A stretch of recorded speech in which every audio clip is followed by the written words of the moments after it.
great to have you working around the boat with us today. I'm John Graviskis, host of Shipshape TV. And I'm Nick Scafidi, co-host.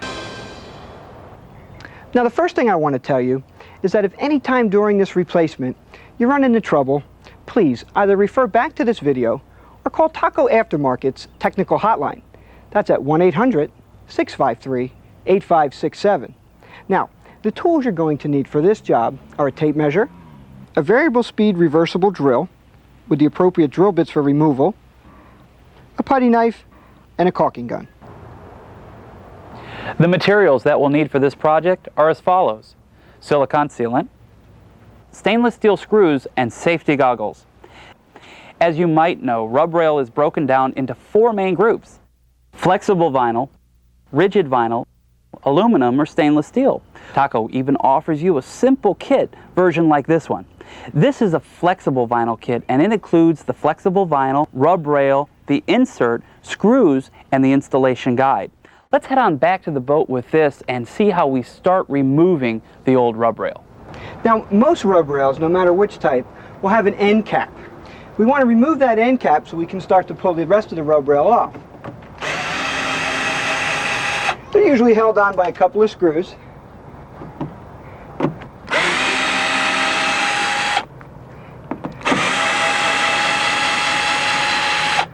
Now, once the end cap's off, we're going to be able to see what's holding this rub rail on.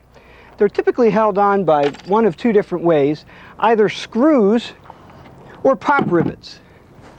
Let's see what we got here.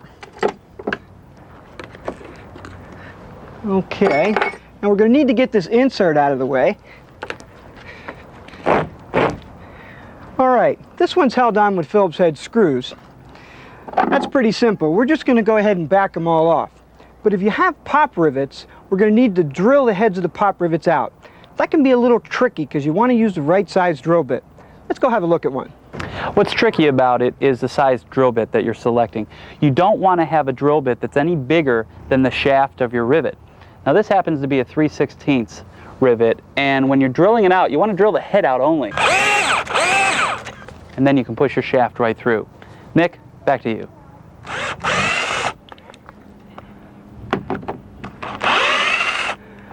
This boat has screws about every 3 inches. The norm is usually anywhere between 3 and 6 inches. Also, this boat has an aluminum strip behind the insert. They use it to stiffen it up. Let's peel a piece of it out and take a look. Okay, and once the strip's out, we should be able to pry the rub rail off. Now you can see all the silicone sealant underneath. That's our next step. After we get the rub rail all the way off, we're going to want to remove the sealant that's behind this rub rail.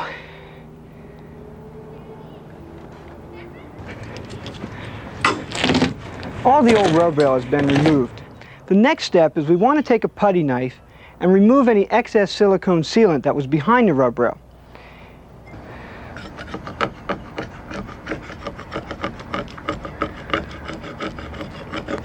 Now, depending on the boat is whether or not you want to remove all the sealant or just the excess stuff. Normally, you just want to remove the loose sealant. Once all the loose sealant's been removed, and being careful not to scratch your gel coat while you're doing it, take some new marine sealant and seal up all the old holes. You don't want to put your rub rail back in the same holes that the old one came off of. So fill in the holes, and then we'll get ready to reinstall the new rub rail.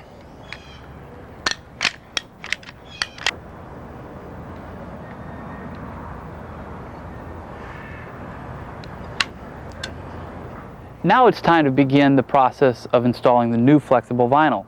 Let's again look at the things we'll need.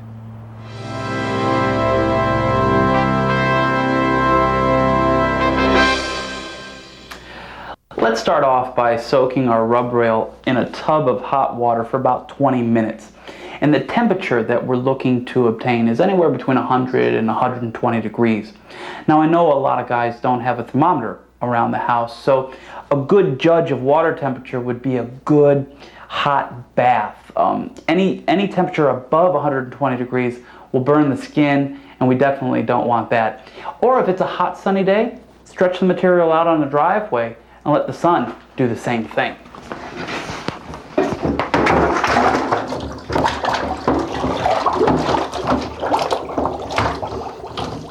We let our rub rail soak in the tub for about 20 minutes. And Nick, what have you been doing out here since we were inside? Well, a couple of things, John. First was I took the putty knife and I finished scraping off any of the excess sealant that was built up around under the old rub rail.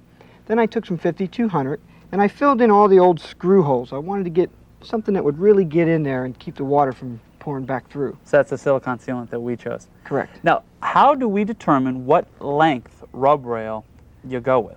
Well, what we did here, and it's a pretty simple little formula, is I took the length of the boat, I then doubled it and added in the beam. Well, in this particular case, we've got a 25-foot boat. We double that, that's 50 feet.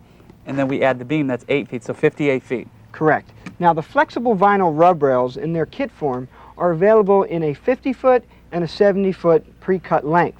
We went with the 70-foot because the 50 would have been too short. Now, why did we determine this as our style? Well, this is a very thick flexible vinyl, and I chose this on this boat because it's a good barrier, it's a good dock barrier, and if you hit a dock or you're coming in someplace, it just bounces right off. It's real forgiving. Okay, well, show us how to install this stuff. All right. Well, if you notice, I've marked the center point of this rail. We took 35 feet and put a piece of tape there so we know where the middle is. And we're going to take and put this in the middle of the boat. Then I'm going to attach 3 points. And I'm going to attach these 3 particular points per side about 1 inch to 1.5 inches apart. Now, the reason I'm doing that is after we get these screws in, we're going to go to the back and we're really going to pull because we want this to be pre-stretched and tight as a rubber band. So we're going to do some boat bungee. Yeah. Well, let me get you a drill. All right. Now, we want to be careful here when you're drilling. Let me get my safety glasses on. Especially when you got a thick, flexible vinyl like this. We don't want to drill into the boat and then have the chuck of the bit drill start marring the new rub rail. So we just want to make sure we're a little careful there. 1. All right, I'm going to attach a couple. I've got another battery drill for you. Thank you. I'll set up with a Phillips bit. Now I'm going to take these back off once we get a little bit of a stretch later and make sure I get some sealant in behind them. How we doing there? Doing all right.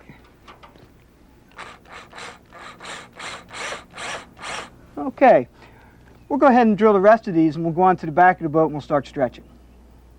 Okay, this is the fun part, and this is why you need 2 people. What we're going to do is we're going to take this rail and we're going to stretch back as hard as we can, get it nice and taut. We're going to do similar as we did in the front and set 3 attaching screws about 1.5 inches apart from each other. Once they're in, we'll go head on up and attach our regular screws about every 3 to 4 inches in this case. Now, depending on the type of rail that you have. Again, this is the largest rail available. The smaller the rail, the easier to stretch, and the further apart you have to mount your screws. So you can go about every 6 inches on an average rail.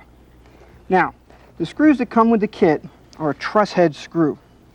The truss head screw has, in a sense, a built-in washer, and it's going to disperse the load of the screw and keep it from sucking into the rail. If you don't have truss head screws, at the very least, use a screw with a washer. Otherwise, you're going to get that rippling effect in the rub rail, and you don't want that. All right. You ready? Ready as I'll ever be. Let's go, Tarzan. Okay. There, okay. Can you hold that there? Sure. All right, you keep that taut. Perfect. Now, if you could hold that position.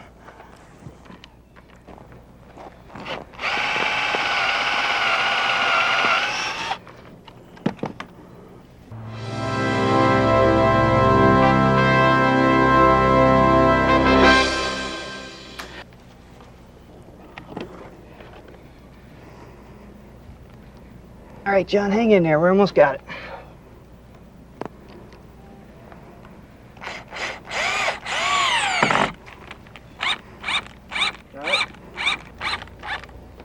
Okay, now we need to go ahead and set those screws every 3 to 4 inches. But before we do, we want to set some 5200 behind the rub rail to do 2 things. The first is we're going to bed the rub rail in to give it a nice, good, soft cushion.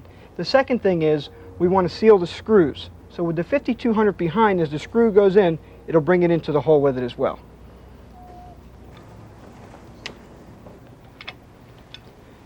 So we want to pull this back and again run that bead right down the middle. And then as the rail pulls in, it'll spread it evenly. Okay, we want to work in about 3 to 4 foot increments here. We don't want to get ahead of ourselves. Now I've got the bed laid in. I'm going to put the rub rail up to it, and we'll set the screws in.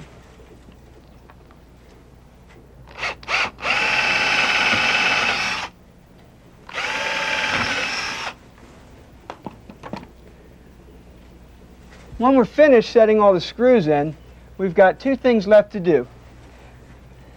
The first is we've got to set our end caps in and lock our rear corners in.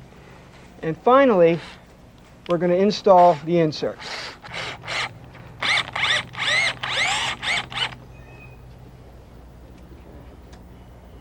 Once the screws are all secured, we need to cut the rub rail using some garden pruning shears. And Nick, can you hold this up for me? Oh, sure. You want to follow the angle of the boat and go ahead and make your cut.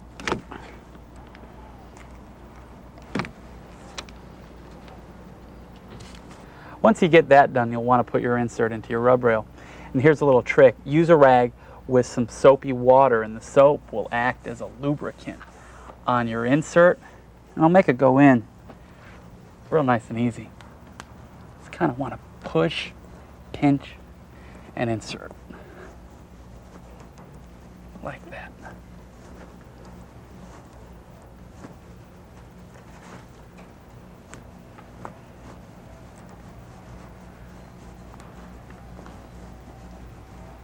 And that about does it. Now I'll again cut it off with my pruning shears. We're ready to put on our end cap.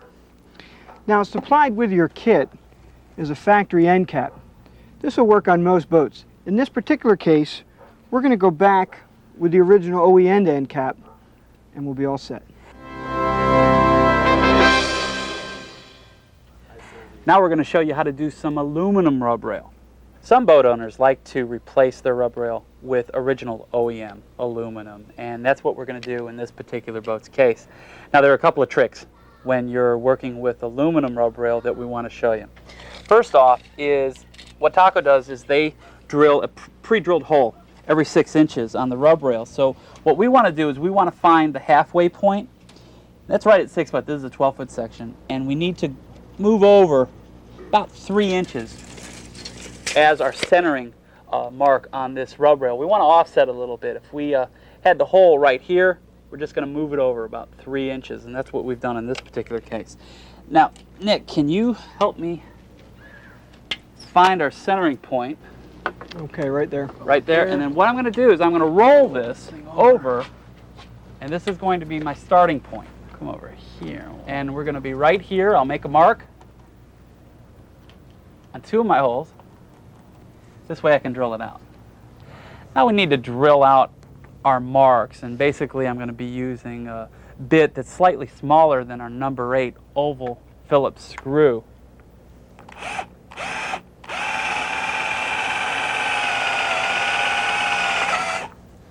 Come back and we'll get this one. Now we can put the rub rail back up and screw it in.